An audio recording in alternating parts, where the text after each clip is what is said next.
where were you? Game 7. You know which Game 7 I'm talking about. 2011. Oh man, you're making me feel emotional. Just because, like, that was all right. That was probably like one of the most craziest times of my life. So, I was like drunk and I was sad and like, I cried like someone died.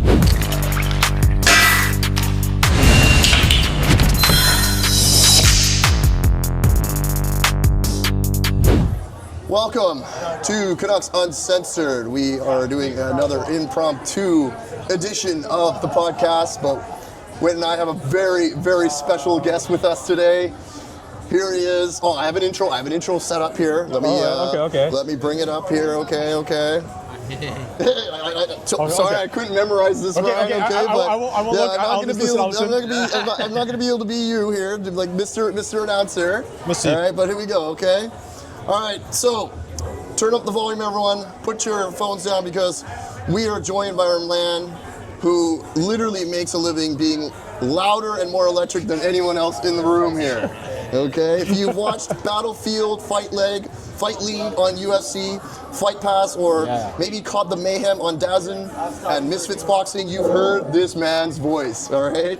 He is the youngest professional ring announcer to ever be licensed in the state of Nevada. That's true, okay, and he's been the voice of the cage for over a decade. Yeah. But as far as Vancouver, he's much more than just a guy telling people that it's time to get punched in the face. This man is a lifelong Canucks fan and loyalist, and we're talking through the dark ages of the 90s all the way to today. Yeah. God bless his soul, he's still a follower today. Yep. We're talking through the dark age. Oh, no. He recently lived out every fan's dream by serving as the guest host for Canucks' inaugural Filipino Heritage Night, bringing that massive Laban Canucks energy to Rogers Arena and representing the community with pure class. Okay?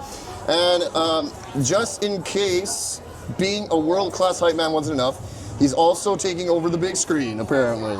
Well, we did see him. Thank you. We're thrilled he's here, though we're a little worried he's going to make us look like we're whispering the next hour.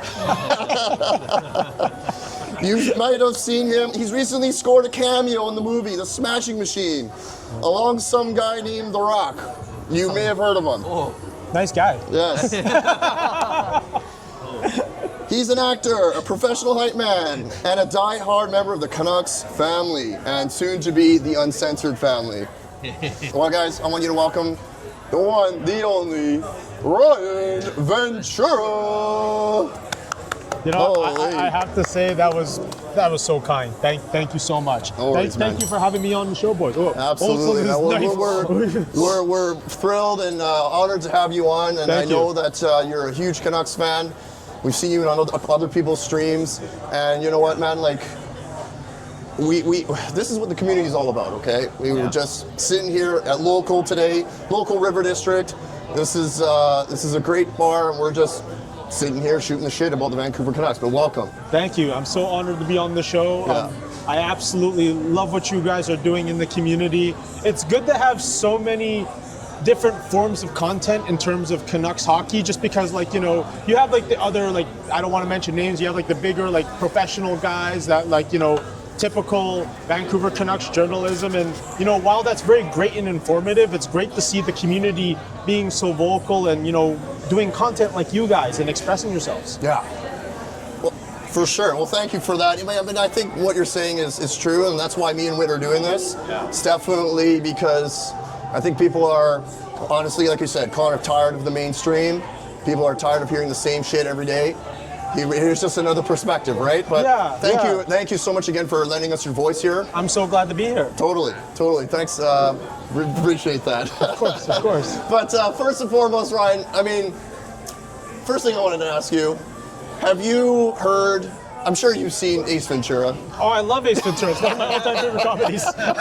Okay, so every time I see your name pop up on my Instagram, all I want to say is, very good, Mr. Ventura. Very good. I believe you solved the case. Wait, okay, which one's your favorite? Do you like the first one or When Nature Calls? Oh, When Nature Calls, man. That's my favorite. That's my favorite. The one that always gets me is like, if you haven't seen Ace Ventura, When Nature Calls, I don't think they can make any of the Ace Ventura movies anymore. No. But like, you know, of course, like the rhino scene, and of course the scene when he's at the party and he sees the Monopoly guy.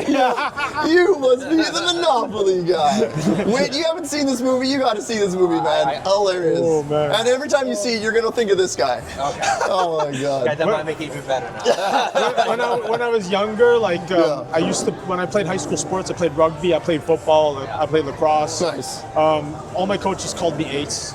Teammates called me Ace. Like no one. Yo, get out of here. That's For real. awesome. No one calls me Ace these days. Like maybe except for like people from the old school. Like I have a friend that still calls me Ace here and there. Yes. But otherwise, like no one calls me Ace. Not Oh my my parents or God. anything. I used to joke around that like, yeah, that's my uncle, right? It's my. Bible's coming to Yeah. that name now. I'm totally calling you Mr. Ventura from now on. Love it. Oh my god. Whit, did you have anything that you wanted to say or ask Ryan to start?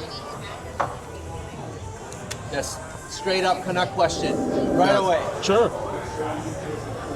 Which player got you hooked to the Vancouver Canucks and you never looked back? Oh man, that's so easy. This guy, he's wearing it right here, number 10, the great Pavel Bure. Bure. He's Of course. he's the guy that got me hooked on Vancouver Canucks hockey. Although the one player that got me hooked on the sport in general, and I think a lot of people that were born in the '80s, they got into it because of him. It was Wayne Gretzky, but Oh, Pavel Bure was the one that got me hooked. And I guess like I've become enslaved to Canucks hockey. As we all have, okay? As we all have. One of the things that we like to say as Canucks fans here, we didn't choose this life, okay? We were born into it. Yeah, like the Philadelphia Eagles kid, right? Yeah, Pretty much. Yeah. Pretty much. Well, speaking of Bure, there was talks about in the group chats this year, today and recently, how the organization treated Bure on his exit. I don't know if you know the story. Yeah. And that's being brought up in our group chats these days. Have you guys read Brian Burke's book? I haven't, but I definitely should. So it goes into a lot of. I don't want to spoil too much of the book, especially for the people watching. Yeah. But he goes into a lot of detail behind the situation that happened there, and it was very informative. And then when you look back and you hear those stories from people like Brian Burke, you're like, you know what? I'm not that mad that Pavel left. Right? As a man and as a person that has to look out for your best interest as a person. Yes. You can't blame the guy. Can't blame him. Can't blame the guy at all. Can't blame him. So that's true. And I'm sure Brian has first-hand account on the stuff that happened. So it would be fascinating to hear what he has. Worth your time to check out the book. Absolutely. Yeah. There's your plug, Brian. Okay, we love you. Okay, but yes, it is just another example of how this team has been managed on an ownership level, on a management level, and also just overall bad luck. Okay? Bad luck has just plagued this team. Yeah. Unfortunately. Unfortunately. It's a combination of bad luck and just, to be realistic, maybe with all due respect, let's be honest, every guy that suits up for an NHL team and they have a full-time job playing in the National Hockey League, they are legitimately the best of the best. They're the 1% in professional hockey. Yeah. However, at this level, right now our boys, they're not at that level to compete. Right, and that's just what it is. It's a sad reality. It is the sad reality. I'm glad you said that. I don't even know where to go from there. But with that being said, if they're hey, let's get 24 of our best guys to face the Vancouver Canucks right now on the ice, we would lose 50-0. Oh, of course, right? Of course. But I wouldn't say no to the chance. Okay. I can barely skate. Hey, let me go on the ice against Petey. Okay, I'll show him. I'm ready for Tyler Myers. Exactly. 15 minutes until we start tonight's trivia show. Oh, trivia. Oh no. Free to play in our top Oh no, that's not a good sign. Prizes. Okay, so Ryan, we first heard of you through the Canucks, obviously, and you being involved in the Filipino Heritage Night. Tell us a little bit about that, and well, first of all, before we get into that, tell us your first memories of the Vancouver Canucks. Oh, was it Bure? Because you already said that. Yeah, Pavel was my earliest memories, Yeah. but was your dad a big fan? Okay, so Yeah. my dad, he immigrated to Canada in 1975. Okay. Like many other Filipino people, they've immigrated to Winnipeg, Manitoba. My grandfather, my dad's dad, God rest his soul, he worked for CN Rail as a mechanic. Nice. And like one of the ways that my dad became a part of Canadian culture was to learn how to play the game. He taught himself how to skate. He skate on the frozen rinks, and he became passionate about the game. He cheered on the original Winnipeg Jets in the World Hockey Association. And then when the family immigrated to BC, by default, he became a Vancouver Canucks fan because, that was like the local team. Yeah. But his initial team, like many others that come to Canada in those days, was the Montreal Canadiens. Oh, of course. So like ironically, like his first favorite player of all time was Guy Lafleur, a number 10. Yeah. My favorite player is Pavel Bure, number 10. Sure. Right? So did you grow up playing hockey at all, or? Hockey is obviously a very expensive sport, Yeah. so like I played endless hours of ball hockey on the street and in arenas. Yeah. Amazing. So, going back to the Filipino Heritage Night, tell us a little bit about how you got involved with that. What was the organization like to deal with, and what was your overall experience like doing that? Oh man, well I got to start from the top. So I've ever since they started doing different Filipino Heritage Nights in all of sports, not just hockey, but like in all sports. Like all the other sports are doing Filipino Heritage Night too? Yeah, there's lots of other Amazing. sports. So in the NBA, like I know the Golden State Warriors, they're the ones that pioneered the Philippine Heritage Night, and because there's a big Filipino population in San Francisco Bay Area. Yeah. So I know Golden State Warriors did it. I think LA Kings do like an amazing Philippine Heritage Night. Really? And so many other teams, the Seattle Mariners do it. I think the LA Rams might do it. But the ones in the NHL that do it first, and I think it makes so much sense because of the Filipino population, it's the Winnipeg Jets. The Winnipeg... No worries. We won't be. We're good. Thank you. Thank you, though. Yeah. You too. The Winnipeg Jets were the first ones to do the Philippine Heritage Night. And it makes sense because of the massive Philippine population in Winnipeg. And that gained a lot of steam, and that made me believe that eventually maybe there's a chance that Vancouver could do it. Yeah. Right? Yeah. So I remember seeing there was actually a job posting a few seasons ago. I believe it was for the 23-24 season. And I saw it on Facebook. It was like Vancouver Canucks looking for an in-arena host. And I'm like, oh shoot, right? There's an actual opportunity. I might as well try it myself, right? Dude, you must have jumped all over that. I jumped all over it. Yeah. I hired one of my closest friends to do the video. His name's Jordan Santos. Big shouts to him. He's the guy that did all my video work. Nice. He did the initial in-arena host hype package. I, put it out there on my feed. I put it out there on Reddit. It's funny because when I first did the video, a lot of people were confused as to what I wanted to do. A lot of people are like, oh, you're never going to be El Murtaugh. I'm like, I'm not trying to be him. I'm trying to apply for this job, right? So I put the video out there, it gained some steam. And I have friends within the Canucks Entertainment Organization, and they've seen it, they shared it with people. But at that time, it wasn't my time. Fast forward to 2025, this season, they announced all the different cultural days, and one of the days on it, Filipino Heritage Night, I actually cried. I can't lie because I've been a loyal supporter of this team for my entire life. Yeah. I've been a season ticket holder since 22, 23. You have? Yeah. Okay. And that was a dream of mine for many years, and I get to share that with one of my best friends. Yeah. And I felt so seen by the franchise because if you go to Rogers Arena, look at all the Filipino fans, look at all the different people within the arena that are Filipino, right? Yeah. This is a big part of many Filipino households and everything. So when I saw that night, there was no job posting or anything that said, hey, we're looking for a host to do this. It's actually funny because I actually had the local media, the local Philippine media over at Omni TV. They reached out to me, asked what I thought. I'm the sort of designated Filipino guy to ask when it comes to Canucks hockey. So whenever they ask about that stuff, they talk to me. And I was thinking to myself, okay, what do I got to do? Okay, I contacted Jordan. I wrote the script. I recorded the voiceover. He came up with the concept, and we put that out there for the world to see. And this time, like, you know, compared to the first time I released that initial video, didn't really gain too much steam. You know, a little bit, but not a lot. But this one, it like spread. Like so many people shared it. So many people like, you know, put it out there for everyone to see, and like, you know, it gained a lot of attention. I got the call up from my buddy that works for Canucks Entertainment. Shout out to Steven. He's like the main guy there. Yeah.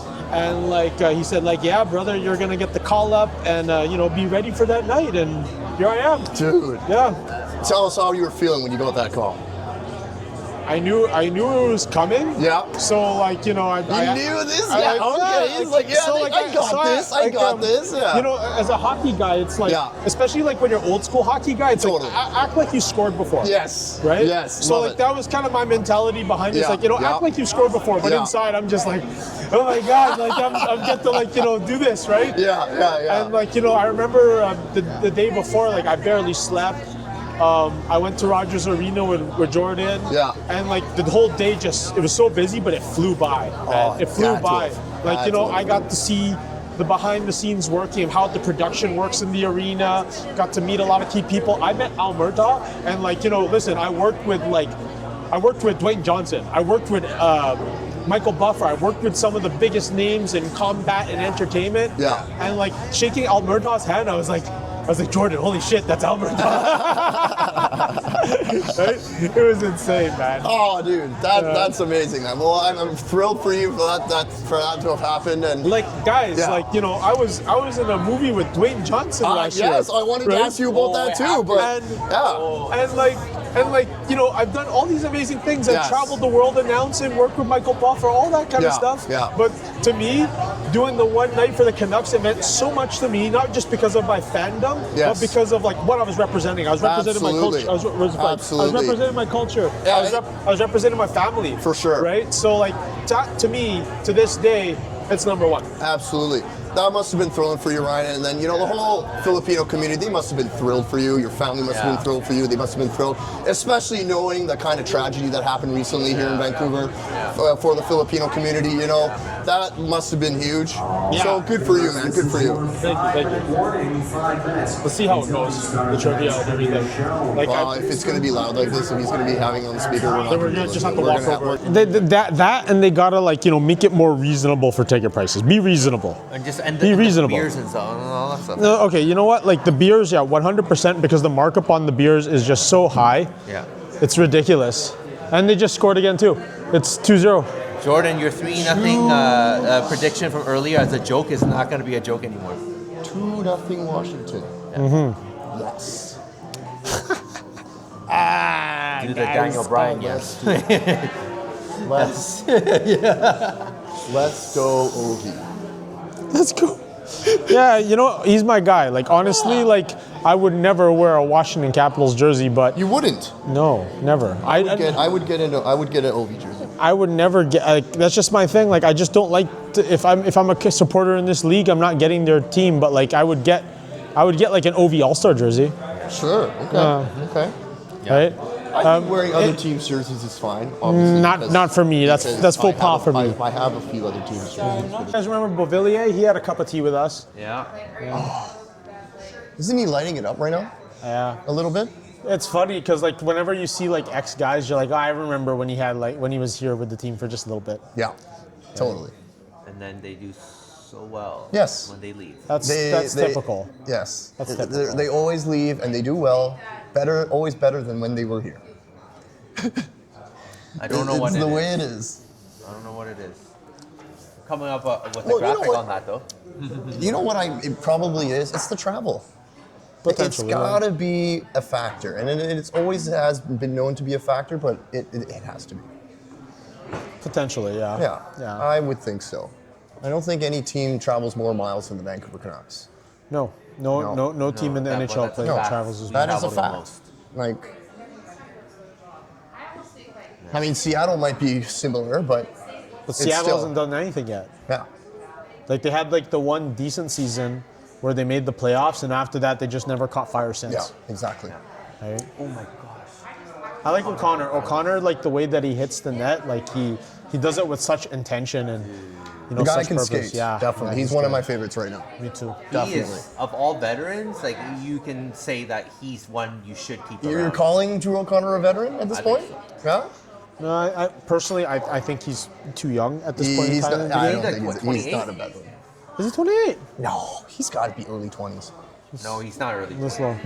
Early to mid. Drew O'Connor. He's 26 youngest, I'm pretty sure. Drew Let's see. O'Connor. Let's see, Whit. Let's find out. Let's see. Let's go to on ChatGPT. Like I have a thing just for hockey. Oh, yeah? Perfect. Yeah. Perfect.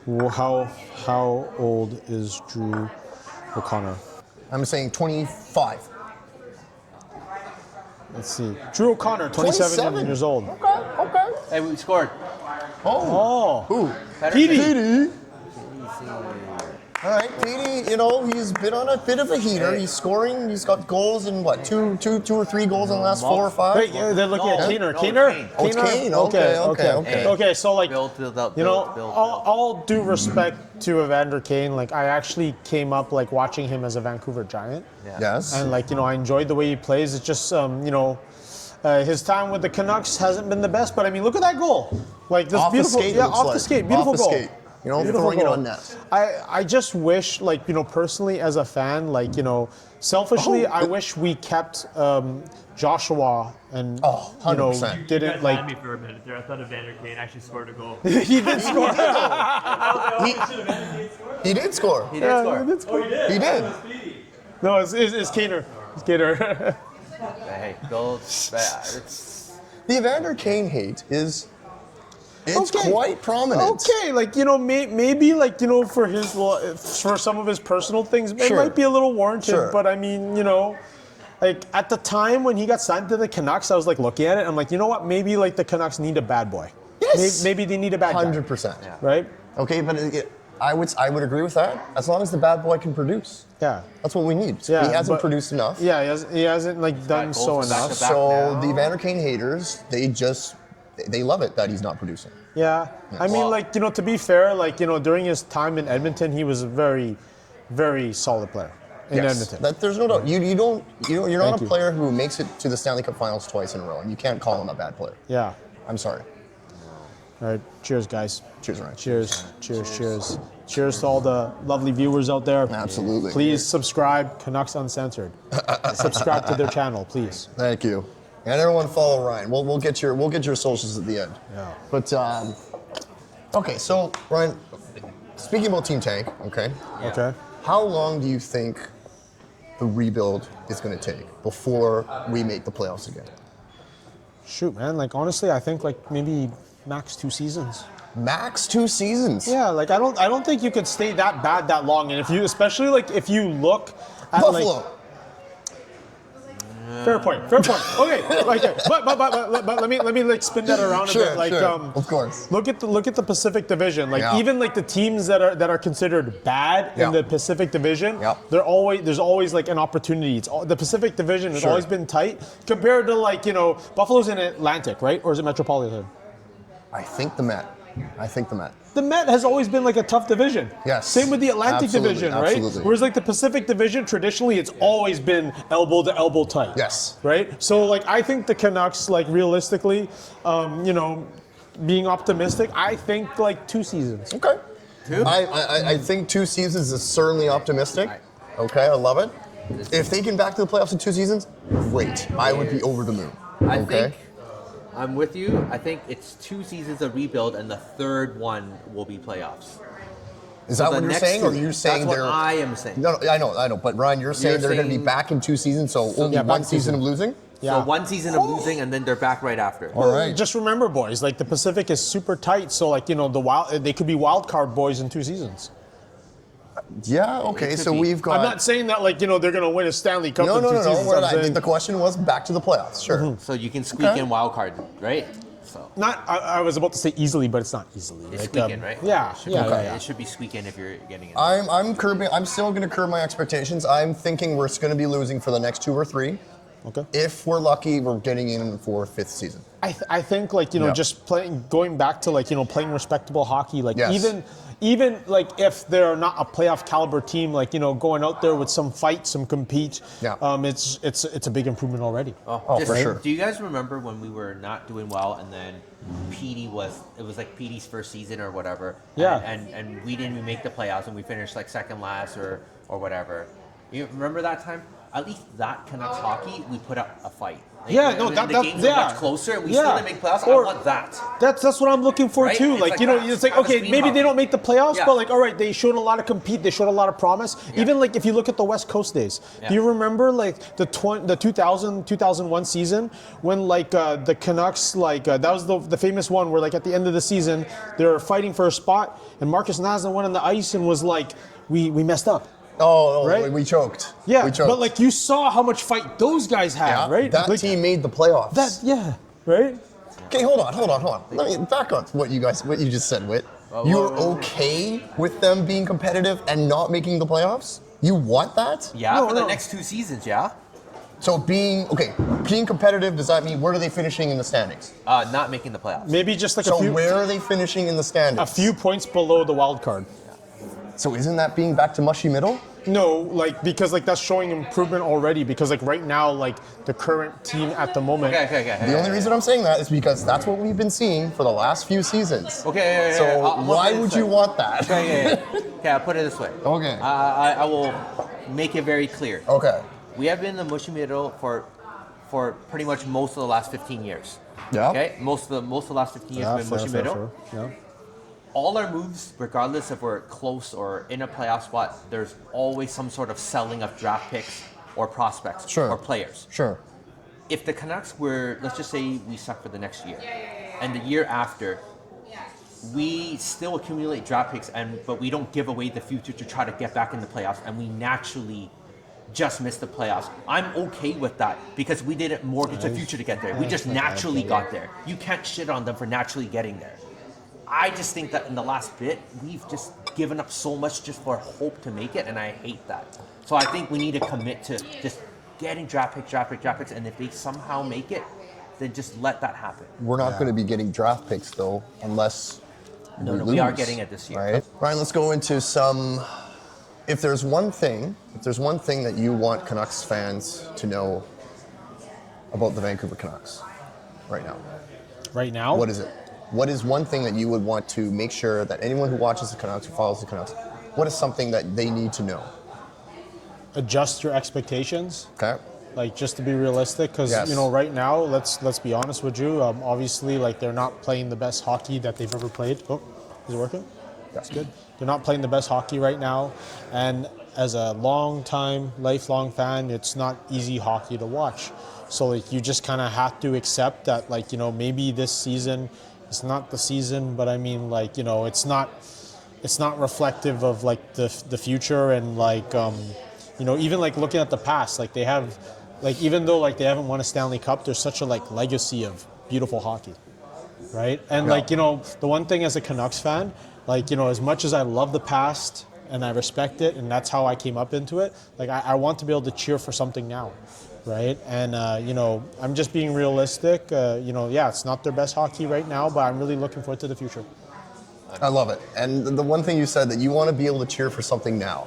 Yeah. I had to address this on one of our podcasts. Okay. Yeah. If we're going to be cheering for something, it's going to be cheering for them to lose. All right. If I need something to cheer for because there's not much to cheer about right now, and hey, losing is in the best interest of the team right now. So I will cheer when Washington scores. Okay? Yes. See, this is where we differ. Yes, that's fine. I will never do that. But if they take the L, I accept it for what it is. Yes. Right? But people, the thing is, okay, the way I frame it is, yes, I'm cheering for them to lose, but it's what's in their best interest right now for the team, for the franchise, okay? No. But yeah, okay, it's truly difficult times to be a fan. Like, obviously, like being a fan is a costly thing, especially if you go to the games in person. Yeah. If you're a season ticket holder, if you have like, you have like this jersey, I have like this lovely windbreaker, I have this hat. Like we have all this merch. It's Yeah. not cheap. It's like not. you should see my closet. Like I think I have like 8 or 9 different Canucks jerseys. Nice. Right? From That's different quite- from that's a different good eras. collection, man. And, Yeah. and the cool thing about this collection of jerseys, Yeah. it's in different qualities, ranging from the bootleg to You the have one from bootlegs Costco. too, eh? Nice. Okay. Ranging from the rep to the Costco one to the player one. Yeah, like, yeah, I got yeah. them all, right? Just because like I grew up with not a lot of money. Yeah. So like, we get what we could get, right? Totally.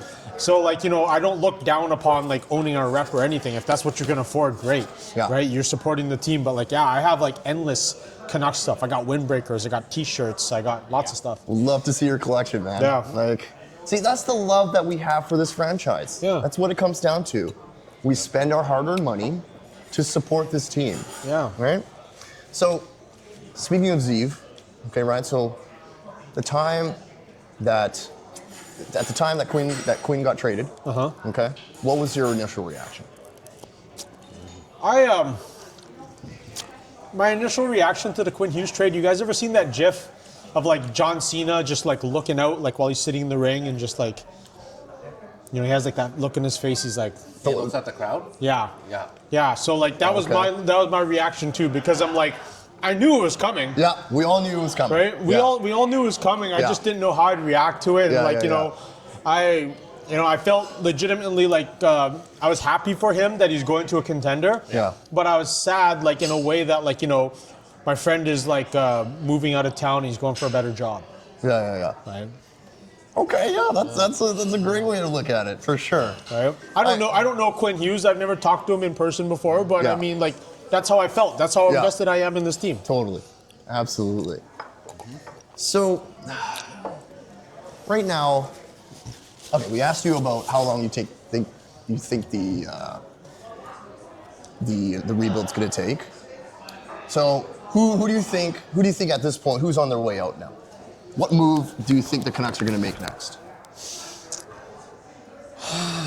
That's so tough to I make, know, but like right? I feel like the main core guys, like they're the ones with the target. Yeah. So like obviously like maybe like Petey's stock has dropped off a little bit, although like he's showing some like good signs. Like he just scored tonight. Yeah. He's playing great defensively. Like maybe there's a team out there that will bite the bullet to have him, right? I think Brock Besser just signed with the boys. I think there's a chance that he could be gone too. Eventually, like Tyler Myers. I mean, he's taking a pay cut, but like I'm pretty sure there's a team out there that would love him too, right? Yeah. Then like it's essentially like the main guys that I feel like are the ones that have the target. They're the Totally. ones. They're the ones that Totally. are going to most likely be moved. Well, when you're in a rebuild like they say that they are, we have to expect it and we have to be ready for it. Yeah. Right? Those are tough decisions. A lot of Yeah. those guys have the no movement clauses, so how Yeah. they maneuver this would truly show how committed they are to the rebuild. Yeah. Yeah. Right? So we shall see. The Sherwood one, even though I really love Sherwood, was the surefire obvious one to me, right? Yeah. That was obviously like the most obvious choice, and I already miss him. And like too, me too. I love Me like too. I love like the compete that he had. Absolutely. And like okay, so for Philippine Heritage Night, Yeah. they like all the promotional like posters that they use for that night were of him. Because he's half Filipino, right? No, he's half Japanese. Oh. Japanese. He's half Okay. Japanese, so it's like, hey, let's get like the most Asian-looking guy on the Oh, it team. must be. Let's Yes, use him to promote yes, the games. yes, But yes. like we would joke around, it's like Kiefer Sherwood, he's an honorary Filipino. Cheers, Kiefer I Sherwood. guess he is. Yeah, honorary Filipino, Kiefer Sherwood. Like the guys that we could trade out, which one of them's already gone. The other guy that you can trade to get a lot of value that has no trade protection is Garland. And I feel like Garland and Sherwood are two guys you want for a rebuild, or you want to teach the young guys. I think But like both guys might be gone. I think like that's a clear thing to think about. But I think Garf is the one to stay, mainly because of his tenure. Yeah. And like he has a little bit more proven experience, whereas like Chief Keef, like he really exploded when he came with the Canucks and everything like that. Yeah. But like he's not as proven as Garf was. No. Garland is more proven for Right? sure. Yeah. Right. More proven. And like he has a little bit more tenure and he has a lot of leadership skills and like I think he should wear an A, honestly. Garland. Yeah, he should wear an A. He was wearing an A last season, but then he's all of a sudden not. But You got to keep him around, man. Yeah. You got to keep Garland around. Well, yeah, you have to have at least a small contingent of veterans who are going to teach the young guys. Yeah. Right? Right now, it seems like he doesn't give up. You got to keep him. Yeah. Hronek doesn't give up. You got to keep him. Yeah. Phil is great too. Phil is great as well. So looking at the return that we got for Quinn, okay, is Z William the real deal, do you think? I think so. Yeah. Honestly, like, he's showing flashes of potential, and right now, like, he's in a very difficult situation where, like, he has to endure the challenges that come with being on a team like this right now. Yes. But he, like, just looking at the way that he skates and the way that he moves, you could put him up. Like, I honestly truly believe one day you can put him in the conversation as, like, he's up there with a Quinn Hughes. One day. For sure. Right? Well, Maybe not right now. But He's basically Quinn Hughes' replacement. He was the best player that they could have taken for him. The best prospect, yeah. Best prospect, yeah. Best prospect and Pretty defenseman, much. right? Yeah. Pretty much. Yeah. So I'm looking forward to what he's going to be and become. Me too. He's only 20. Yeah, he has a world of potential. World of potential. Totally. Let's just hope the Canucks know what to do with him. I hope so. Yes. I hope so. Yes. I hope like, look, a lot of people like to dunk on the management team and everything. Yeah. But like, you look at like the caliber of people that we have, like they've won. They're actual They winners. have, yes. Right? So like, I'm hoping that like I'm trying to like spin this in the right way.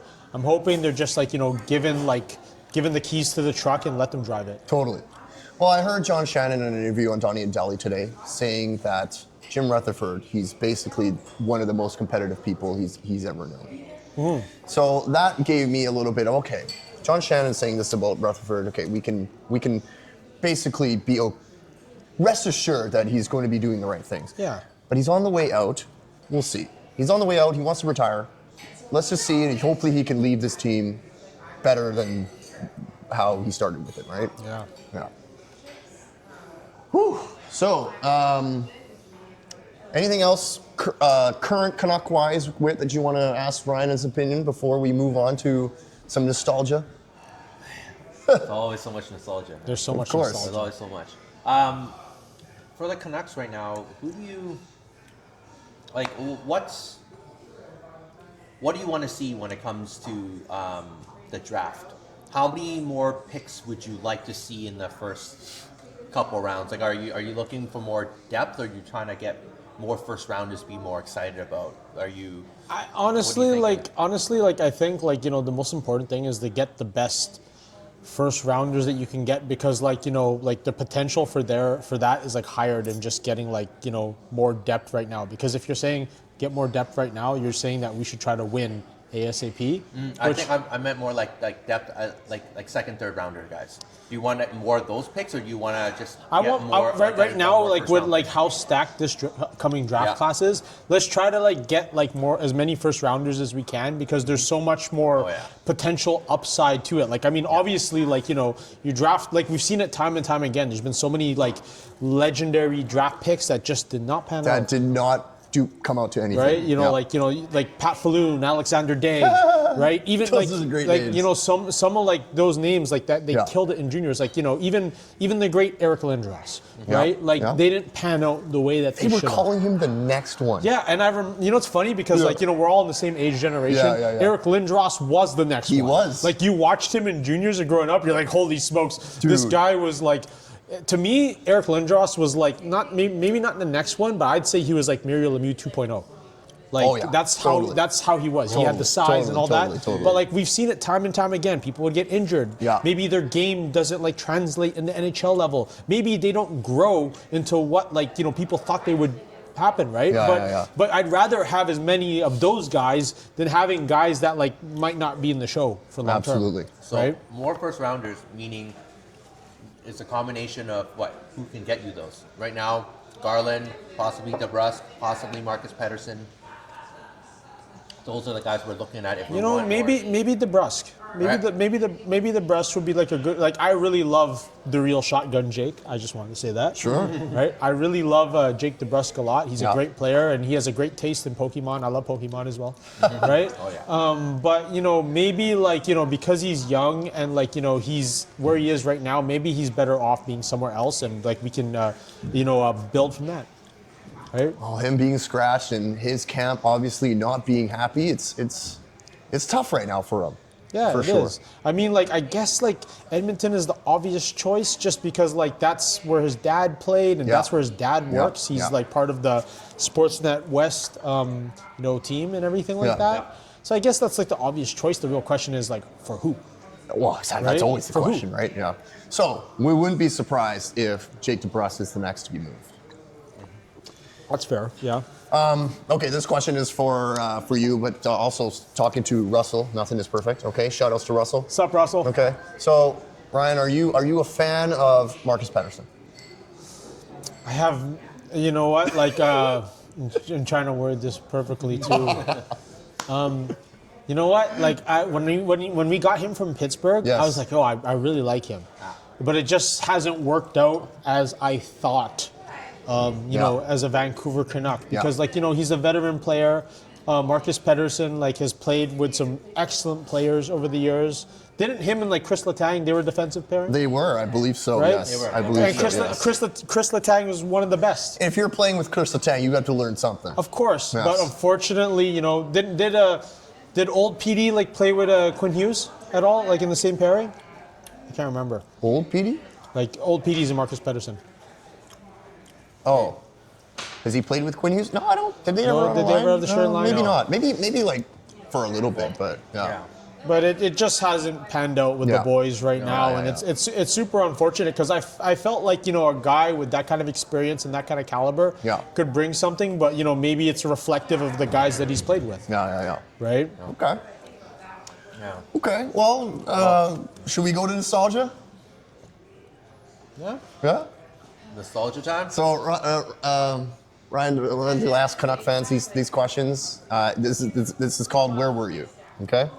So, where were you when Burrows slayed the dragon? When Burrows And slayed, what do you remember about that? I actually have some good ones. Oh, So yeah, for sure. at the time in 2011, Yeah. I was with someone else before my fiance. Okay. We were at this bar downtown. It might have been the St. Regis. So right across the street from Granville Station. I was there with my dad, I think my younger brother, and my ex-girlfriend at the time. And I remember coming out of that bar, we couldn't believe it. We were so happy, Dude, the streets must have been. It was crazy. insane, and I remember my brother and I, we were kind of tipsy. We were walking. Of course. We were walking to Burrard Station, and we saw a guy wearing a Chicago Blackhawks jersey, and this is what we did. No joking. Me now would never do this. Okay. But I looked at him and I'm like, you wear your Blackhawks jersey. We laughed at him. We're pointing at him. And you know what he did? He actually he gave me some humble pie. He's like, you know what? Good game. All right. He shook my hand. And from that day forward, I was like, you know what? I need to be a little bit more humble. Yes. Right? The Blackhawks fans showing us how to do, okay? Right? And I'll never forget that. Because sometimes my younger brother and I will talk about it. It's like, you remember when we were clowning the Blackhawks fan and he was so classy about it? I'm like, yeah. That's awesome. He was really nice. And I felt so bad. I did not expect that. I didn't expect the story to go that way, man. Yeah. Awesome. Okay, and where were you? Game 7. You know which Game 7 I'm talking about. 2011. Oh man, you're making me feel emotional. Just because was all right. That was probably one of the most craziest times of my life. So we went to the Railway Club, ironically, right across the street from Granville Station. Yeah. I was with my dad. It's funny. I was with my brother. Yeah. And my brother and my cousin, they were underage. They weren't even allowed to go to the bar, but they weren't really checking ID. They didn't care. Right? So they were still in high school. Yeah. And I was with my other cousin, my 2 aunts, my ex-girlfriend. We had an entire table. I think there was at least maybe 10 of us. Nice. Right? And I remember thinking this is the day, and we all did. Right? I did. remember thinking this is the day. This is finally gonna happen. All my years of fandom was finally gonna pay off, and I remember just watching the game just get worse and worse and worse, and I remember I was legitimately at the table, I was crying, and I was kind of drunk, and like Totally. I like knocked over a pitcher of beer, and like there's like beer everywhere, and it was really ugly. And I remember like I didn't want like because like in for myself and for my dad and my brother, like our thing is like we watched till the final bell. Yes. Right, till the final like horn. Yeah. So like once the final horn went, was like I don't want to be here anymore. I want to get out of here. Right. So did you get out of downtown right away? Let me continue. Okay. So like we were coming out the railway club. Yeah. And no lie, like all hell was already breaking loose right came with the bar. So like we saw people like flipping over like do you guys remember Car-to-Go? So like Yes, they were like yeah, the smart yeah, yeah. cars. People were flipping over the Car-to-Go's, and people were fighting on the street. And like I was like drunk and I was sad, and like I cried like someone died. Like that's how sad I was. Yeah. And my dad, being like the smartest person out of all of us, he like sobered up so quick, and he's like, hey, we need to like go against the grain of traffic. So we all walked towards Chinatown, walked towards East Hastings. Yeah. Right? People were going towards the madness as it was all starting. Yeah. We walked. And you guys were going away from it. We walked to the hood. We walked Yeah. to East Hastings. We caught the number 22 bus going to Kits, because that's where my dad lived at the time. Yeah. We went to Kits, and like we took the bus there to his apartment, and like we watched on TV, like we watched the city burn. Like we like all the bridges were closed because like my two cousins, like they parked their car like at a parkade downtown where it was safe. Yeah. But like they couldn't get downtown because like the Burrard Bridge was closed, the Granville Bridge was closed, downtown was on lockdown. And we watched the city burn, and then like I remember the next day, I actually like volunteered to help clean up. Nice. And Oh boy. Yeah, I remember a friend of mine went to help too, and it was Yeah. it's really good. On like, okay, as much as we get a bad rep for that was like the second riot, right? But good Yeah. to know that we had people that care about the city go clean it up. that was that easily was one of the ugliest moments in not even sports history, but the history of the entire city of Vancouver. History of Vancouver, absolutely. And let's be real, guys. Like the people that like did all that and started all that they're not Vancouver Canucks fans. They are people that were like taking advantage of an opportunity, right? Like all the police were focused on these crowds, right? It's just crazy that it's happened twice, both now times that we've been to the final and lost, and it's happened. Okay, so Canucks fans, we need to be better. Yeah. And when we make the finals again, we want to be able to celebrate outside. Yeah. And hopefully, by the time that happens, the city will know how to handle it. Yeah, and I think like obviously like that, and that was a lesson too, because Yes. not even just for the city of Vancouver, Yeah. but professional sports everywhere, because it was 100%. the first ever sporting event that happened where like everyone had smartphones. Yes. And everyone was posting things. Yes. So Yes. like now like you never had more evidence of anything happening than you did that day. So let's be smarter, Vancouver. Okay, please. Like Ryan was saying, it's not Canucks fans' fault. The people who started it were obviously, and what we know of today, it was people who were just out to start shit. Like win or lose, they were prepared to do Yeah, something. like right? that day they could have that day they could have won the Stanley Cup, and the same thing could have happened. Yeah. Possibly, yes. Yeah. But let's reminisce on some more happier times. Where were you? 2010 gold medal game. I actually, so like I used to manage a Rogers video. Oh yeah. Yeah. So like, do you guys remember Rogers video? Oh, yeah. I used to manage the The one. good old days. Yeah, in Surrey over on 152nd and Fraser Highway. Yeah. And like I remember, like I was wearing my 2002 white Team Canada jersey. I was at the video store, and this was at the time when like streaming the game wasn't a thing. Yeah. So like we listened to it. I listened to the game, right? And then like when we won, like my dad, he used to like work downtown on Burrard Street.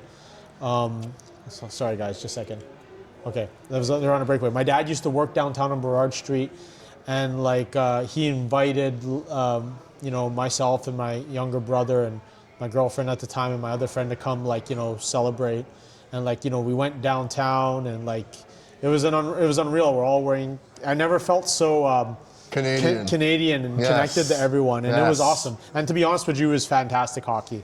It was beautiful hockey. It was. Right? I have never high-fived so many people in my life. Yeah, I was- never hugged so many strangers in my Correct. life. And like, you know, I'm a raver, bro. Like I go to Yes. EDC and all that. Yeah, I hug yeah, people yeah. all the time. So, but like to this day, like I've never like, you know, just hugged so many randoms in my entire Totally. life. Oh man, Those were the best of times. that. Yes.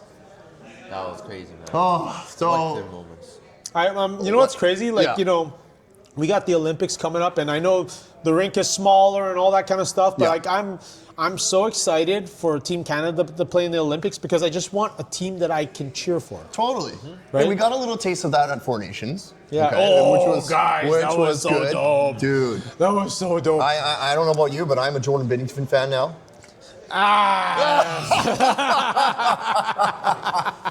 Easy there, Jordan. What? Hey, I'm just telling them the truth, man. Dude, that guy. I remember, like, on paper, I was like, Yeah. Four Nations, who cares, man? Yes. It's just a glorified All-Star game. Yes, And it then, is. like, the way that it played out, like, yo, Yes. this is real hockey. Dude, These guys aren't messing these around. guys cared. Let me ask you Yes. this.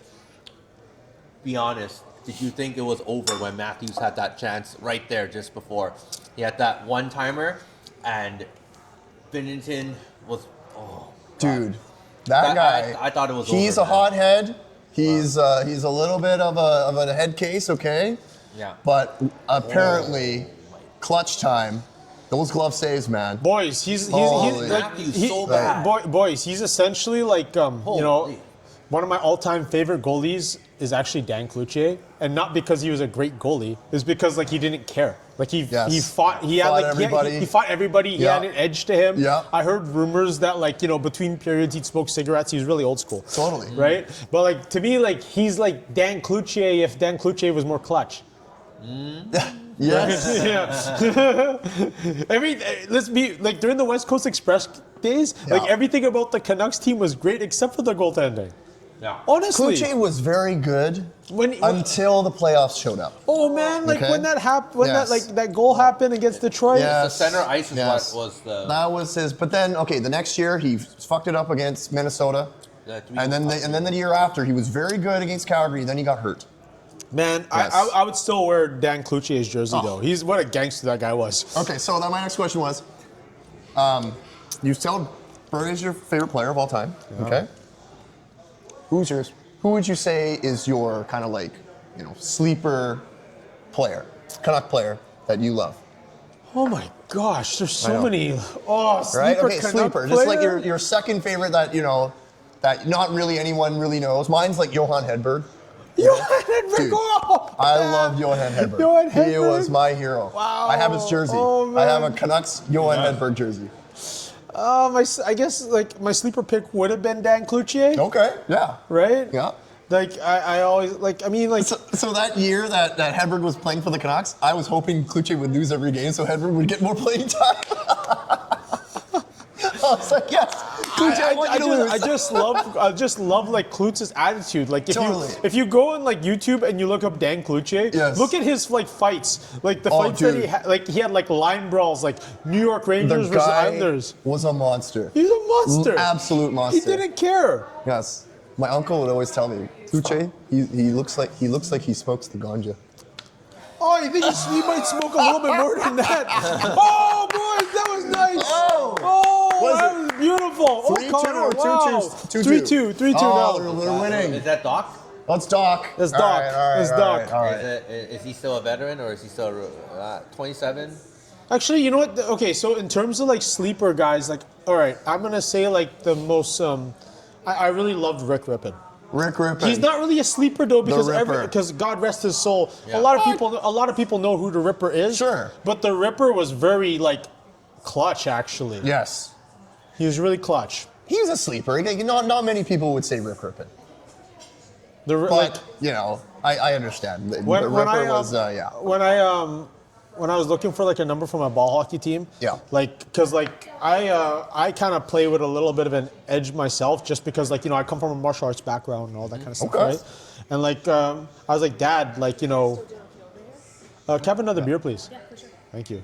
I was like, Dad, like, what number should I pick? Like, I don't know what number to pick, right? Yeah. Like for hockey. And then he told me 37 because you kind of play with an edge too. I'm like, well, okay, Nice. I like that. I'll take 37. What's your dad's name? Raph. Raph. Yeah. Who's Raph's favorite Canuck of all time?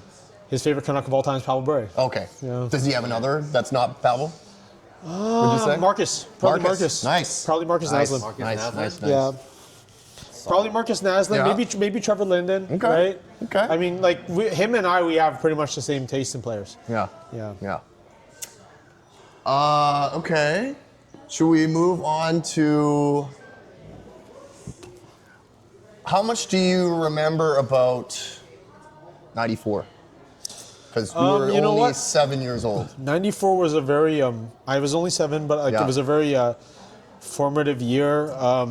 You know, getting a little personal, that was the year that my parents split up. Okay. So I remember a lot of 94 because of that. Yeah. But during that time, like, you know, I just remember the buzz around town. I remember going to school and like, you know, I had like this Canucks baseball jersey. Yeah. And like I remember Canucks baseball jersey. Yeah, Okay, dude, all it's right. a deep cut. It's beautiful. Yeah. Like You still have it? I wish. Oh, okay. Like as Yeah. a grown adult, I'd wear this Canucks baseball jersey. It's Yeah. fire. Do you guys remember like Raven Sports? Oh yeah. So, like- the Vancouver Ravens? No. Oh. So like it was like this like company that like would make like licensed sporting gear. Oh, okay, Raven okay, Sports okay. made like these amazing like, you know, sports teams but as baseball jerseys. Yeah. And like I had a Canucks one and like I remember like going to the playground and like we were all like losing our shit like during the shit I swore. That's But, okay. like, You're on Uncensored. You can say Yeah. what you want. I remember just losing my mind in the playground with all my friends and like we had towels and everything. Like it was like it was insane. Like, you know, we were all looking forward to the Canucks and you know, I remember watching the game when the Canucks eliminated Toronto to go to the finals against the Rangers. Yeah, those were some incredible memories at that time, man. Oh yeah, I'm sure. Some of the most like, you know, formative years as a hockey fan, actually. Absolutely. I mean, I was a fan before, but that definitely supplanted me as a Canucks fan. 94 did. And sure. guys, like the video games at the time, like you know, games like NHL 94, NHL 95, like they were Classics. classics and transformative because like it helped you get to know these players. Absolutely. You know, NHL for you is NHL 94. For me was NHL 97. 97 was On pretty what solid system? too. Like- What system? Super Nintendo. Oh, Super not Nintendo. bad, Okay, not okay, bad. okay. Remember, Yeah, I yeah. was like, you know, every time the Canucks like got a new player, I'd be like, okay, Dave Scatcher's not on there. I'm gonna trade Dave Scatcher. And I literally like made the roster. Yes. Whatever. I and used to just- do that too. It was so. I fun. used to make myself. Dude, Yeah, me too. yeah. Oh, yeah. When you were okay, so NHL 95 was the first game to allow game that you could create a player. And, like, Yeah, I remember yeah. my dad, like he created myself, him, my brother. Yeah. He created all kinds of random people. He created Michael Jordan, you know, whatever, right? And of course, when I make myself, max out all stats. Thank you. Yeah, exactly. Max out all the stats. And then like do all the ridiculous trades. Like let's have like Fedorov, Burry, and McGillivray play together, right? Playing on the Canucks. Did you score all like legit goals? Or did you score like the cheap way? No, you had to Do you score remember the cheap way, do you man. remember the cheap way? You Oh. just goaltender interference. You just bump into goalie. Oh, and then it's my just, God. There's other ways You too. remember? So like, because like you were able to like exploit the AI very easily. Oh, of Like- course. Like you know, doing things like you skate to the right and you wrap around. Every right? time. Yeah. And That then there works. was another one too where like you are like a few feet away from the goal, but like you skate to the right and just rip a slap shot. Yes, Yeah. one-timers would always work. Oh, you can just score cutting from your cross, own goal and I scored. Do you remember? I've done that Your own before goal? too. Yeah. Oh. cutting cross crease. And Oh, then left, in right, those left, games right, back deeks. then too, Yeah. you'd be able to deke. The you left, know? right, left, right, left, right. corner. It's Dude. still. I just want to give a big shout out to the whole NHL 94 community because like there's like a whole group of people There's online. an NHL 94 community? Massive. Dude. NHL94.com, like they hold something called the King in 94, which is like the World Championships for NHL 94. What system is it being played on? Both. Super Nintendo and Sega. Yeah. So like I actually like played in the King in 94. When they came to Richmond, like in 2018, I met some like amazing lifelong friends. But boys, like when I played there, like I used to think I was hot shit.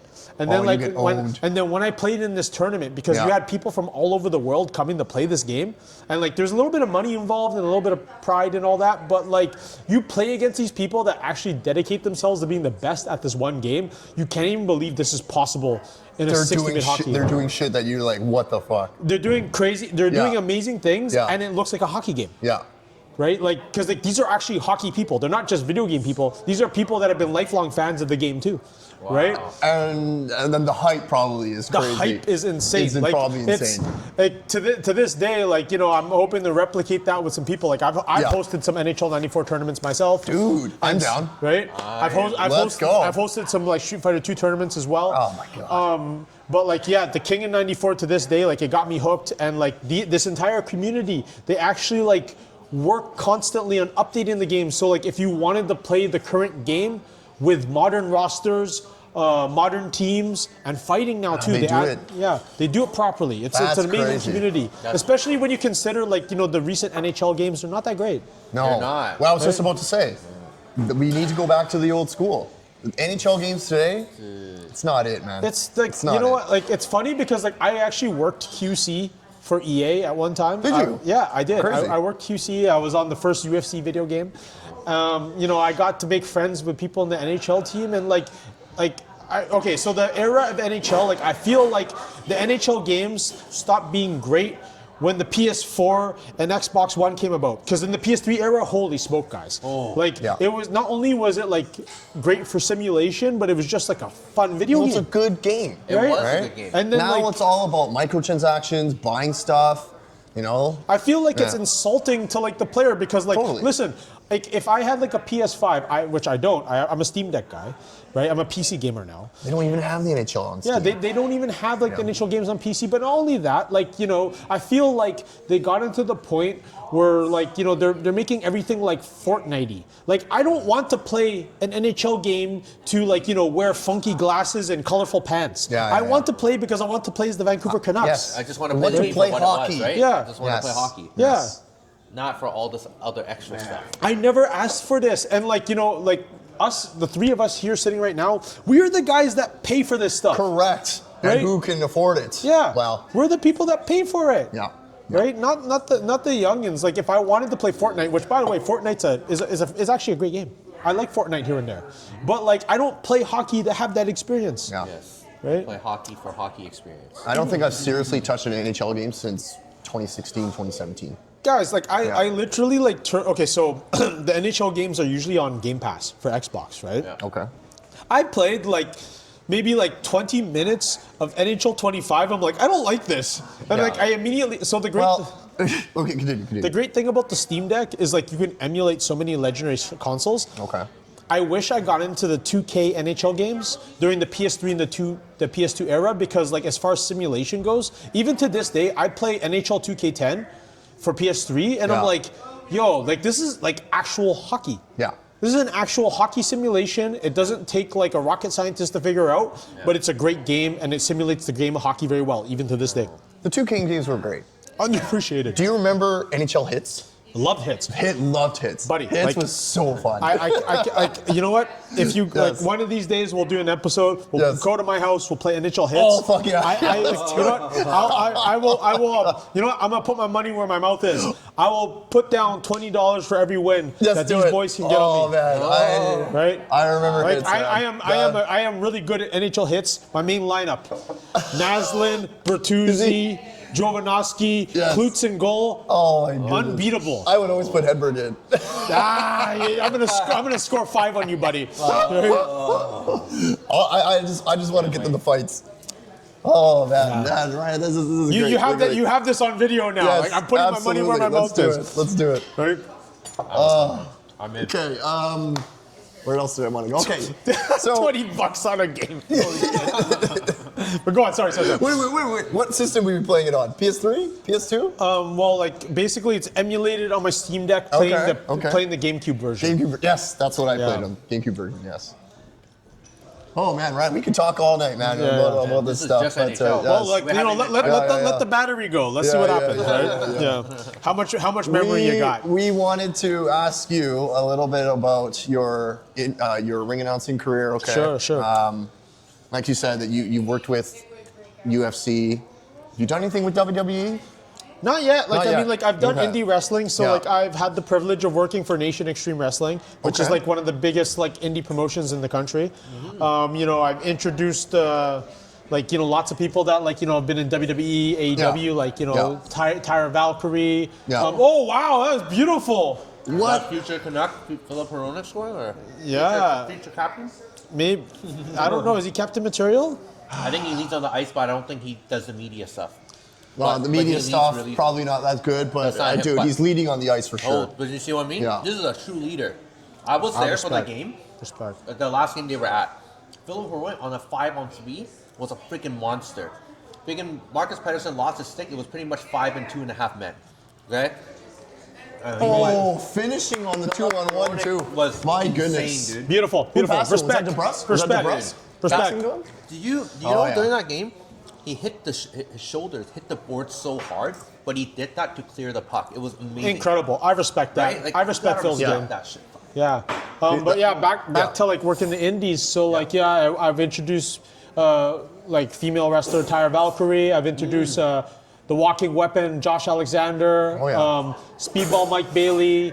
Who else have I introduced? Alex Shelley. Like lots of legitimate, you know, staples in AEW and in WWE. I've introduced them before, and like, you know, working them was great. So right now, as a wrestling fan, what do you think has the better product, AEW or WWE? For my taste, I actually prefer AEW. I was a big fan when AEW came out. Yeah. I've kind of it has lost a little bit, but you know. But as you know, as wrestling fans, like, you know, wrestling has its ebbs and flows. It always has. It's Absolutely. like, you know, like Absolutely. remember like when NXT was like, you know, going really hard, they were great, and then like, you know, like AEW had its time, WWE had its bits. Like that's just the nature of pro wrestling. What did you think of Cena's last match? You know what? Like honestly, like I think it could have been better, but I'm satisfied. I think everybody thought that. But I'm satisfied with how it ended because, like, you know, Cena, like actually, Cena's an old school guy, and he honored the tradition of like, you know, going out gracefully. Of going out losing, yes. I think I didn't mind the whole run at the end. Okay. I didn't like the heel turn. Because like I think like the heel turn was not executed properly. I agree with you. I liked the heel turn. I liked that he tried to go heel, and I was enjoying watching him just shit on the fans. Okay, but it could have been executed better. You're right. Yeah. I think The Rock needed to be in it to make it a true heel thing. Yes. Like where was The Rock at Mania? Where was he? And on top of that, like you know, it was kind of a strange way that like Cena came back as a face, because like in real life it's like, you know, I did all these crimes, I did all these things, and all of a sudden I have a change of heart and everything's okay. That's not how it works, even in wrestling. But like, I mean, like, you know, because like remember like Cody came out and before they had that match, right? And he's like, I want to have the real John Cena. I want to, like, you know, face the hustle, loyalty, respect guy. And all of a sudden, the whiny bitch. And then like all of a sudden he had a change of heart. Like no, like I would have thought that like, you know, during his heel turn, like something like absolutely insane would have happened, and he's like, you know what? But nothing happened. Nothing happened. I think one of his best lines was like, "Why are you guys always complaining that I don't have kids? I've been taking care of your kids for 25 years." I was like, "Oh, that was a freaking dead." Bravo. So there was some, but there were some great moments. Like remember, like in the one of the Belgium Raws, like where like he was like cutting the promo, and they were looking at that little kid. And like, you know, he just went hard on that little kid in the crowd. So and then he brought him back a few months later. I had a bad day. Was that the same kid? So See, okay, we're older now. Okay, we can't expect so much from wrestling. Okay, but it's like I think they need to. I think they need to. I'm kind of disenchanted right now. They need to make it better, because we're older and we're not gonna just accept bullshit now. You know? It's tough. It must be really tough. I don't envy Triple H at all. He needs to be doing a better job. Yes. You guys watch Unreal? What's Unreal? WWE Unreal. Oh yeah, I did. Yeah, like they came out with a second season. I was watching a bit of it. Last night, and it's pretty decent. Like, I mean, it's good. The thing about like the Netflix Unreal show is that like it already tells you what you thought you've known. And like it just reconfirms what you thought you knew. Right. So who's your top 5 favorite wrestlers of all time? You know, maybe it's a little basic, but for me, my top 5 wrestlers of all time. And the order changes. Like, I think, like, for me, number one would have to. Doesn't matter the order. Doesn't matter the order. It's controversial. Just give us a Rushmore. It's controversial, Who but my cares? number one is Shawn Michaels. Okay, well, that's fine. Shawn Michaels, because he got me really into it. Number two is Bret Hart. kid, man. Yeah, number two is Bret Hart. There's nothing controversial about that, Ryan. Right. Shawn Michaels, he's an all-time legend. Dude, those matches with The Undertaker, we'll never forget. We'll never forget. Those Mania matches against and you can't deny the talent. Number three, Chris Jericho. Okay. Number four. Oh, no. Who's number two? Chris Jericho? We got Bret Michaels, Hart, Jericho. Bret Hart. Bret Hart's in there? Shawn Okay. Michaels. Okay. It wouldn't, like, honestly, like, if Chris Benoit wasn't so fucked up, he'd be number one. That's okay. Right? We would have been up there. I But respect like, Benoit for his craft. I would say Rock number four. Okay. Right, because like he was able to mix up the charismatics with the technicality. Absolutely. And shoot, man, number five, Rey Mysterio. Rey Mysterio. Okay. I was thinking Is this thing on? Yep. Yep. I was thinking of a Cena question. Oh, go ahead. When you're like, would you have preferred the finish that you saw? You remember the finish, right? This last match? This last match. Yeah. The where Oh, he the tapped one out where- and smiling, right? Would you prefer that finish? That because he tapped out for the first time in 20 years or whatever, right? Or Gunther putting Cena in his own SPF and then making him tap out. Honestly, like I would have preferred how they did it. Honestly, like if I had it my way, I would have had him going out. Going out? Like What do you pass mean? out, like didn't tap. Oh, out. yes. I agree with Pass that. out. Just because like that's on brand with how he is. Yes. And at the same never time, give up, right? and at the same time, it doesn't diminish Gunther because he put him away. Yes. Right? That makes Gunther look good. My opinion about how they ended it, okay? He's making Gunther, he's tapping out happily. It's not making Gunther look good. And it's also, he's just, hey, hustle, loyalty, respect, never give up for 25 years, and then you just happily give up at the honestly, end. I have a feeling that, like, you know what? John did it super old school, and he's like, you know what? For one last time, let's call it on the fly. Honestly, just So because you don't think he meant to do that?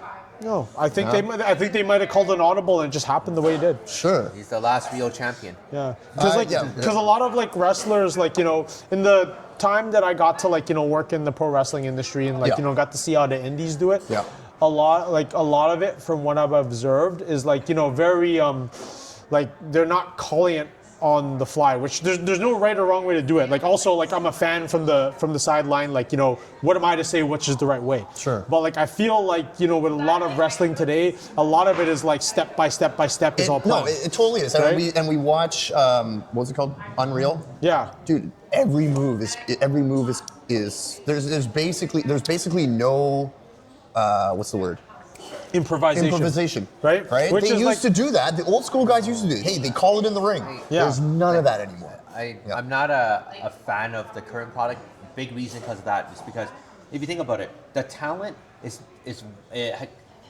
way better than it ever was. Yeah, that's true. Talent-wise. I don't know about that. No. I don't know if I agree with that. No. Athletic-wise, sure. Listen, Sure, athletic-wise, sure. I think yes. it's like that in all sports and forms of entertainment. Yeah, Yes. it's the athletic ability is good, but it's like the storytelling, the improvisation, all that stuff. I feel like you could use that old school in today's thing. 100%. Less right? Less that, more on the fly, more off of the feel. Yes, Yeah. and And you feeling combine the crowd. Yeah, Yeah, building, reacting from the crowd. the real old school. It's Triple H took him in the bag. It's like, okay, you know what? Yeah. John is gonna honor the time. He's gonna do the time-honored tradition. John, you're gonna lose today. You boys figure it out. You have 20 minutes. Yeah, how you want that to go down. Yeah. But I this would is much the rather result. it was like that, but we know that every match is agent concentrated. They're being told what to do every step of the way, Yeah, and it's not as fun. no. So it needs to go back. And I just watched something on YouTube. They were saying, hey, watch Attitude Era Wrestling. Oh, Attitude Era. Watch Attitude Era Wrestling. It looked and felt real. Yeah, Like it's an actual fight. Now they're just dancing in the ring. That's how I felt when I used to watch ECW. So the way that I found out about ECW was back in the day. Yeah. They used to be on Channel 32, TNN. Right, so they would show ECW at the most random times on cable television. Yeah. But one of my friends, he was a big shout out to my boy Will. He had a collection of videotapes, VHS wrestling tapes and everything, and he lent me this video. Heatwave 98 ECW. Yeah. And like that was like one of the deepest cuts, and to this day I think it's my favorite all-time wrestling pay-per-view because like it had like every style. Taz versus Bam Bam? Taz versus Bam Bam. Oh yeah, there it is. Rob Van Dam. Isn't that the one that Bam Bam and Taz go through the ring? No, maybe not. No, not through the ring. They go to the stage. Yes. They go to the stage that you walk to. But like they had things like the tag match with Rob Van Dam, Sabu versus Jinsaki and Hayabusa. Oh. The main event was the Dudleys versus Tommy Dreamer, Sadman, and Spike Dudley. Right. Yeah. Like. To me, like, watching that, like, it was literally like a program that had every kind of wrestling that you've ever wanted in one. Yes. Right? And absolutely. like to this day, like I look at Heatwave 98, if anyone like has like a link to Heatwave 98, like not like the one that they put on the WWE network, but the original one The original with like cut, with the intros and the entrances and everything, I want that. Yeah. I want to watch it again. We would love to go back to that. Oh. Yeah. Like those are the heydays, man. And the crazy thing about those ECW days too, it's like, how they joke around that like a lot of guys at the level they get paid with a hot dog and a handshake. Yep. I'm pretty sure watching ECW Heatwave 98, I'm like, you guys didn't get paid a lot of money to do this. Yeah. Well, we know that they didn't. Yeah. Right? Yeah. Do you watch OSW Review on YouTube? No. Check them out. It's good? That's the best wrestling podcast on YouTube. Okay. But they'll do a review of ECW. So so you don't check them out. Okay. OSW Review on YouTube. They're these three guys from Ireland. Oh, they review all the pay-per-views, Hulk Hogan era, Attitude era, ECW. They do stuff like that. It's really good. That's cool. Check it out. Okay. Let's talk about your ring announcing career a little bit. Okay. Sure. Ryan, like that's awesome that you do that. That's really cool. Thank you. Please do me right now your best Howard Finkel impression. Oh my gosh. All right, let me try. I love how. Because like he had a very distinct voice. He'd be like the fake. This next match is scheduled for one fall. Introducing first, coming to the ring from Austin, Texas, weighing in at 215 pounds, Stone Cold Steve Austin. Like he talked in that way. I love like maybe it's voice, not like man. the best Finkel voice ever, but like I mean that's how he would do it. Personally, like my favorite ring announcer is the opposite from myself. There's a guy named Jimmy Lennon Jr. He did a lot of like the boxing fights for Showtime. Yeah. His dad, Jimmy Lennon Sr., was the announcer from the Rocky movies. Oh, really? Right? And like Crazy. the way that they would announce, they would say, and now introducing in the red corner from Louisville, Kentucky, he is considered the greatest of all time, Muhammad Ali. Okay. Ali. So that was like, the thing was like for the announcers from back in those days, they would repeat the last name because the people, like the sound system wasn't as good, so they would hope that it would echo to the back. Right? They say it. Yeah. Which is like the complete opposite of how I announce now, where like, I look like, my veins are popping out of my face, and thank you very much. Yeah. Well, you do wrestling. Do you do wrestling? I do wrestling. I do like combat sports. Yeah. Combat sports is my bread and butter. That's how I So made when's my the name. next time you're doing something locally here in Vancouver? Or no? Let me look at my calendar. It's in February, actually. So I'm working at the Harbor Event Center for Battlefield Fight League. That's a UFC event? Yeah, so it's on UFC okay. Fight Pass. Nice. Let's look at Battlefield Fight League. Nice. I know it's in February. At Harbor. Yeah, so like I'm one of the guys that helped bring the fights there actually. Okay. But February 19th, BFL 86 live on UFC Fight Pass. Wow, they do get at Harbor. Yeah, we've been doing that for a long time Really? now. Yeah. How many people can you get into Harbor for a UFC event? 2,000. Okay. Yeah. Nice. Yeah. Okay, so you as a wrestling fan, okay? Today's wrestling, who would you want to be announcing? Who's your dream match that you would want to be announcing today? Dream matches specifically? Because I feel like all the dream matches have already happened. That's the only That thing. you would want to announce. Like that still could happen. That could happen today. Yeah. I'll have another lager. Yeah. Let's think. okay, forget like if we can like drop like the idea of Anybody, like, doesn't have to be, like who's a match that you would want to see and that you would want to announce. It doesn't have to be strictly WWE or AEW. You can mix match the promotions. Yeah. Who are the 2 wrestlers that you want to see in the ring that you want to announce? I want to see a clash of styles. I want to see Gunther versus Kenny Omega. Dude, I would love to see that. Right? That Like- would be like- sick. Like, Yes. like That would be if crazy. you can forget Yes. about like promotions and Yeah. who wrestles where Yes. and all that kind Yes. of stuff. Omega and Like, Gunther would be I think amazing. because I think Gunther before he blew up the way that he did, I honestly think he could have been a big star in Japan. Right? I'm Like, surprised he never went to Japan. I think he might have had like a small stint, but Yeah. once he signed with NXT, he became like a WWE guy. Yeah. And like I think Gunther, for his style and everything like that, he just seems to complement everybody. Yeah. Right. And Yeah. it would have been cool because I feel like Kenny Omega is like the best professional wrestler in the world, in my opinion. He's my favorite right now. Right. Yeah. And he has all the tools, he has the charisma, everything. Yeah. It's I'm not gonna say it's a shame that he's with AEW, but I mean he did what's best for him. He's making a lot of money there. He has the position that he has. Yeah.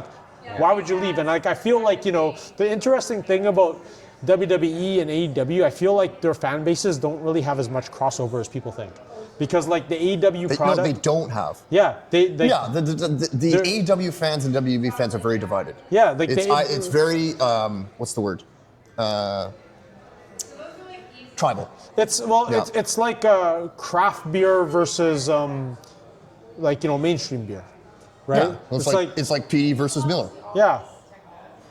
in the Canucks camp. Yeah, they have completely different mindsets of how wrestling should be, and I feel like maybe in AEW, because it's a little bit less corporate, they have a little bit more freedom as to how they express. Well, that's what this they art tell form, us, right? Yeah. That's what Jericho's always been saying. But that's hey. how I feel as a Yes. fan watching it, right? Well, that's how we feel, and that's how we want wrestling to be, right? We want the wrestlers to have creative freedom and to Yeah. do whatever they need, right?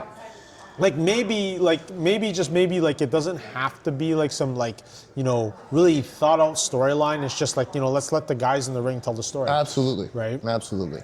Well, a match is a story. That's why I Yeah. grew up Yes. watching. Yeah. The match Yeah. was a story. Now I think the stories in the promos now, not the match itself. I kind of see it. The promotions look good. Don't get me wrong. Just I miss the art of storytelling through In the the ring. matches. Yeah, through In the the ring, matches. yes. Yeah, Remember yeah. Eddie Absolutely. Guerrero, Kurt Angle matches. You Oh, remember, that they were story? the best. Oh, They come were the on, best. man. They were Like, the Kurt Angle, best. right? Like that's They were the best. Eddie, That's the God stuff, bless, man. God bless his Yeah. soul. yeah, man. God bless. Lying, cheating, stealing, even in heaven. Yeah. It's the crazy thing is about Yeah. Eddie Guerrero. He's on my list too. I totally Yeah? forgot. He's Yeah. He's in my Right? life. Yeah. But I think that guy really changed how professional wrestling is, because listen, Eddie was super cut. How he got that cut, none of my business. But compared to other wrestlers, he wasn't super No, he wasn't big the guy. big, super No. tall, jacked No. guy. Right? He was jacked, but he wasn't tall. He was Yeah. still a small guy. So at Mania 20, when him and Benoit were in the ring, that was showing. Hey, To this, okay, Yeah. do you guys remember when they used to have the WWE pay-per-views at Famous Players? yes, my- yeah, oh yeah. my brother Me and my and I- cousin used to go to those all My the time. brother and yeah. I watched WrestleMania 20 at Metrotown. Oh yeah. Yeah. Oh yeah. So cool. Oh, the memories. Yeah. we need to get back to those days. I think WrestleMania 20 was probably the last one that I thought was really, really good. And then I think the talent and the storytelling, I think it started to go down after. I feel after what happened to Chris Benoit, that really changed my perspective on wrestling, because it made me realize that These guys are human. These guys, not only are these guys human, but the risk that they're taking is Yeah. maybe it's not as worth it as I thought it was. Correct. Yes. Right? Yeah. Just because I don't I met Chris Benoit once, actually. You did? Where? So in 2002, it was at a house show, actually. So Yeah. the first ever WWF event I ever went to was at the Pacific Coliseum. It was in the summer of 2002, and I remember going to the Coliseum. House show? Yeah, it was a house Yeah, show. yeah. I remember going there really early to go to the parking lot to meet the wrestlers. I was just waiting for people to come out. Yeah. And Benoit was one of them. And like I remember like meeting Chris Benoit, like he was so into his character, and he was one of my favorite wrestlers. I'm like, wow, it's the Crippler, Chris Benoit. Can I take a picture and can you sign sign an autograph for me? Right? I had like a little WWF mat with autographs, right? Nice. Where people could sign. Yeah. And like he looked at me with the most ice cold stare. Like he looked at me like he was looking right through me, like I was nothing. He looked right at me, turned away and walked away. And that stood with me because like not because like I thought, oh, he was a jerk. I was like, this guy's dedicated to his craft. Right? Like, he's not supposed to be the guy that like, you're supposed to like. So he was a heel at the time, I guess. Sort of. Maybe. But like, Maybe he was trying to kayfabe still. Yeah. I respected that. You got to respect kayfabe because there's no such thing as there's not much about kayfabe anymore. It doesn't really exist anymore. Kayfabe doesn't exist anymore. Taker was doing that for a long time, remember? He tried to, yes. He tried to. Yeah. But that always stood by me when I met Chris Benoit because like I remember he looked at me, he looked at the mat, he looked at that I had like with the signatures, and he looked at me with such like disgust. Like he was like, I can't believe I'm in this town and I have to do this job. Right? I think like the house show match that he was in, it was Big Show and Ric Flair versus Benoit and Eddie Guerrero. Big Show was tagging with Ric Flair? Yeah. Why? In 2002? I think it was. That's gotta be, I can't remember. Because that's before Evolution, so. Yeah. Anyways, Ryan, we can talk about wrestling all night, okay? Man, but one thing I wanted to ask you, okay, you were in the Smashing Machine. Yeah. Okay, that's pretty cool. That was super cool. So, did you meet The Rock? Yeah, I worked with him for 2 weeks. Oh, jeez. Okay, so tell me, is he a cool guy? Is he still a cool guy? I'm gonna tell you guys. I'm gonna tell you guys. As honestly as I could. Honestly, he was as kind and as amazing as I thought he would be. Like, not. Good to know. It's not like I could be like, hey, Dwayne, could I get your phone number? Can I text you sometime and have a meal? It's like, no. Actually, like as part of like our contracts on set, we weren't even allowed to have our phones on set. Oh, right. Okay. But they don't want people just be like, hey, selfie. But plus, like actually, like when I was like getting on the movie, like I actually had to go through some sessions where it's like, hey, these people are trying to do their jobs too. No fanboying, no doing this. It's against your contract. Blah blah blah. That makes sense. Though. Yeah, makes sense. But like working with him, like I've met so many legends in like music, in sports, all kinds of different people. But I remember meeting Dwayne Johnson at the Pacific Coliseum inside a ring that they made look like Pride FC, if you're familiar with MMA. Yeah. I remember I shook his hand. I said, hey, Dwayne, I'm Ryan. Nice to meet you. He's like, hello, nice to meet you. He shook my hand, and I felt his aura. Like, it was so powerful. He gave you a good grip, because in my mind, like, I had posters of The Rock in my room. Yeah. I played all the SmackDown video games. Yeah. He was one of my idols. He is one of my idols. Even back in Warzone, back in '98, I was playing as Rocky Maivia. Okay. Don't worry, jabroni. The Rock will end this quick. Correct. Right? Yeah. Yes. So like, I remember all of these things and like meeting him. And the funny thing was, like 5 minutes after I shook his hand, it's another day on the job. Like, it's just like, oh, hey, Dwayne, good morning. But like from our interactions that we've had, he was fantastic. I really enjoyed working with him. Maybe one day, like, we can look back on this and like maybe I can like be in a conversation where we're like, hey, man, like, do you remember this? And now I have your phone number, right? Type of thing. But like, it was a pleasure to work with him. The whole experience was transformative for me. For me, at The Rock, he was my hero. Even when he was Rocky Maivia. Yeah. And when he took off as The Rock, dude, I was such a fanboy, and I would love to beat him, and I envy you so hard right now, man. Yeah, it's funny because like my fiance and her family, they love Dwayne Johnson. Yeah. Like, who doesn't love Dwayne Johnson, right? I remember like my fiance's mom would be like, hey, could you tell your coworker that I love him? Right? And I'm like, I'm sorry, Mom, I can't tell him that. The only thing I have against The Rock right now is I wish you showed up at Mania 31, okay? Like this whole thing about, I don't know what happened, but he should have been there. He should have been there. No, man. Rock's awesome, man. But otherwise, like Yeah. from a working perspective and a Yes. personal perspective, Yes. like he's been nothing but kind. Absolutely. I'm not the kind of person that would just like lie to you and bullshit you and say that this guy's great. Like no, he was truly great. And you know, I didn't expect anything less. Yeah. He's probably everyone he deals with. He's probably 100% first class. He was so great, and the cool thing was, I remember like on our final day of shooting, Yeah. he's like, "Hey Ryan, I just wanted to tell you, you did a great job. I really liked working with you, and you have a very powerful voice. Keep it up." And like that stuck with me, Dude, you'll never forget that. You'll never forget You'll that. never forget right? that. Like maybe like you might not get that on camera or anything, but the fact that he took the time to like take me aside and say that Yeah. to me, it meant so much to me. yeah, So thank you very much. Absolutely. That's the real. Absolutely. That's people's champion right there, right? Come on, man. Well, Ryan, anything else that you want to bring up with Ryan before we sign off here? Before we sign off here, Yeah. we talked about wrestling. I wanted to know, just because you talked about a little bit about Pokemon. Yeah. But, did you ever love Dragon Ball? Of course I did. Of course.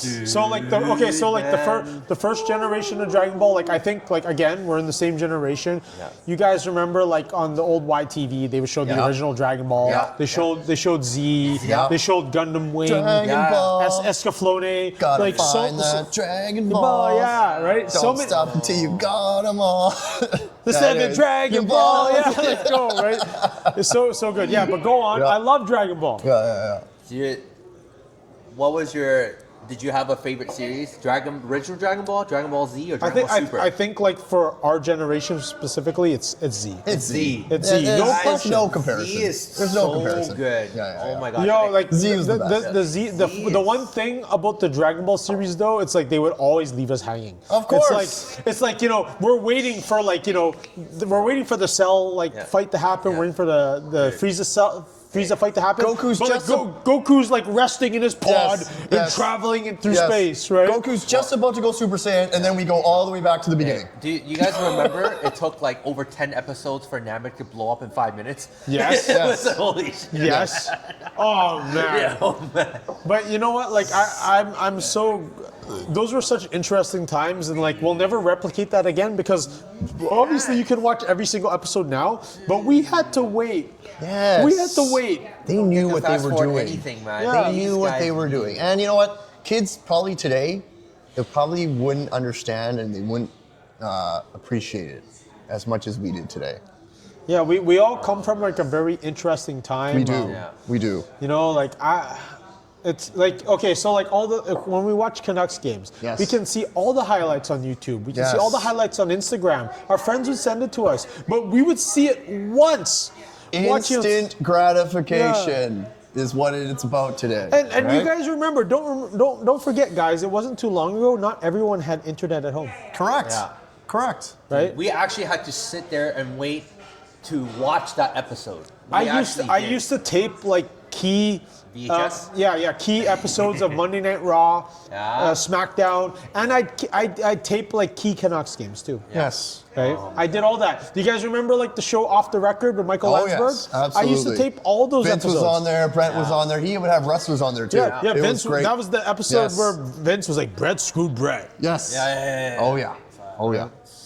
Actually, you know what? You want to know a real trip? So like, when I worked for Misfits in the Zone, do you know who their main play-by-play guy is? It's Todd Grisham. Really? So Todd Grisham and I. Okay. So Todd Yeah. Grisham and I, like, we got to work together, and I remember. Hey, Todd like, Grisham, he was recently on Chris Van Vliet's podcast. yeah, and he did. Yeah. It was a fantastic It podcast. was a great podcast. But like, you know, it was super cool because like I actually got to work with Jonathan Coachman too.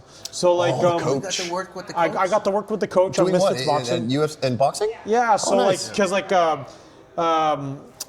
Grisham and Coach, like Todd Grisham was the play-by-play guy, and Coach got to work like color like a few times. But like it was such a trip because like I would be like in meetings like with these guys, and I'm just like I remember watching them in the WWE when I was a kid. Absolutely. Right? It's such a trip. What a time machine that would have been for you. Yeah, it was Totally. such a time machine, and to this day, like you know, I'd consider Todd Grisham one of my big brothers. Big shout out to Todd Grisham. Nice. Really great guy. Like you Yeah. know, we had like such excellent conversations, and you know, he's had such a wonderful career in announcing, and yeah, I hope to work with him again soon. Absolutely. Well, Ryan, this has been amazing. We could talk for hours, okay? We can shoot the shit about old school times and wrestling, Canucks, hockey. I bet you anything. Yeah. I think these boys are catching a dub today. They mean the Canucks. Yeah. Well, it's the second intermission. They're up 4-2. Okay, fine. If they're going to win tonight, fine. I'm okay with it. It's all good, man. It's all good. It had to be like on the day that we watched it together. Totally. Yeah, man. They're not gonna go on a 35-game losing streak, man. So let's. Could you imagine? I would be okay with that. Okay, I would be okay with this. Listen, I don't wish that upon any team, Right. But like I think it would fall under the so bad that it's good category. Yes. Yes. 35 games. There's no reason to win any games right now, Canucks. Okay, I'm alone in this on this table for this opinion, but whatever. Okay, but Ryan, thank you so much for your time today, Thanks man. for We really having me. appreciate it, and thanks for coming on the show. You guys, Ryan, tell us what everyone doesn't know. Where can they find you? Where can they not get into contact, but where can they follow you? We're like Instagram, Twitter. Let people know where they can find you. Actually, the best place to find me, because I have all my socials there, it's ryanventura.co. Okay, That's my cool. official website. Yeah. You can contact me if you wanted to book me for announcing, if you wanted to do some content creation. Also, my agent in acting, her contact is there too. Okay. Big shouts to Megan from Lucas Talent. She's my acting agent. If you wanted me in a commercial or movie or TV show, I'm there too. But all my social media platforms are there. What's up, Canuck fan? If you like that uncensored clip and you want to see more, click here. Or if you want to watch the entire Canucks Uncensored podcast, click here. Thanks for watching, and don't forget to like and subscribe. Yeah!